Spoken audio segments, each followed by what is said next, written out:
പൊന്നു ലാലേട്ടാ, ഇന്നത്തെ എപ്പിസോഡ് പൊളിച്ചു എന്ന് തന്നെ പറയേണ്ടി വരും. കാരണം അതിൽ ഏറ്റവും വലിയ ട്വിസ്റ്റ് എന്ന് പറയുന്നത് പുറത്ത് നടന്ന ആ ഒരു സംഭവ വികാസം ആരും പ്രതീക്ഷയില്ല അതെടുത്ത് അതിൻ്റെ അകത്ത് ഇടുമെന്നുള്ളത്. അതായത് രേണുസുതി വോട്ട് അഭ്യർത്ഥിച്ചു കൊണ്ടുള്ള ആ ഒരു വീഡിയോ സോഷ്യൽ മീഡിയയിൽ പോസ്റ്റ് ചെയ്തത് നിന്ന് ഉരുകി ഒരു കുഴി കുഴിച്ച് അങ്ങ് താഴോട്ട് പോയാൽ മതി എന്നുള്ളൊരു അവസ്ഥയായിപ്പോയി രേണുസുതിക്ക് എന്ന് പറയുന്നത്. സത്യം പറഞ്ഞ ആ ഒരു സിറ്റുവേഷനിൽ ആ വീഡിയോ എടുത്ത് കാണിക്കുകയും അവിടെ ഇരിക്കുന്നവരെല്ലാവരും കൂടി അത് കാണുകയും ചെയ്തപ്പോഴത്തേക്കും ശുഭകരം.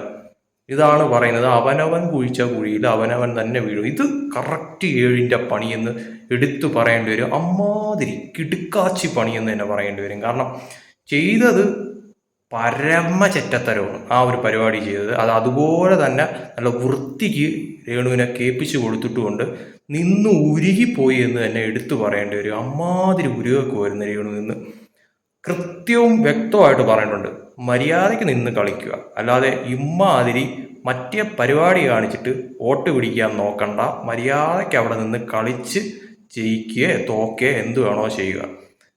അടിപൊളി, പറയാതിരിക്കാൻ വാക്കുകളില്ല. കിട്ടിയതായിട്ടുള്ള ഒരു മറുപടി അതിന് കിട്ടിയിട്ടുണ്ട്. എന്തായാലും ഇനി ഇമ്മാതിരിയുള്ള തൊട്ടി പരിപാടി രേണുവിൻ്റെ PR വർക്കേഴ്സ് കാണിക്കാതിരിക്കുന്നതായിരിക്കും ഏറ്റവും ഗുണകരമെന്ന് പറയുന്നത്. അല്ലെങ്കിൽ ഇതുപോലെ വീണ്ടും 8ൻ്റെ പണി 7ൻ്റെ പണി 16ൻ്റെ പണി ഇങ്ങനെ കിട്ടിക്കൊണ്ടിരിക്കും. എന്തായാലും വല്ലാത്തൊരു കാഴ്ച തന്നെയായിരുന്നു. പ്രതീക്ഷിക്കാത്ത ഒരു ട്വിസ്റ്റ് ഇന്നത്തെ എപ്പിസോഡിൽ നടന്നത്. രേണുവിൻ്റെ ആ ഒരു വീഡിയോ എടുത്ത് അതിൻ്റെ അകത്ത് എല്ലാവരെയും പബ്ലിക്കായിട്ട് തന്നെ കാണിച്ചു കൊടുത്തത് തന്നെയായിരുന്നു.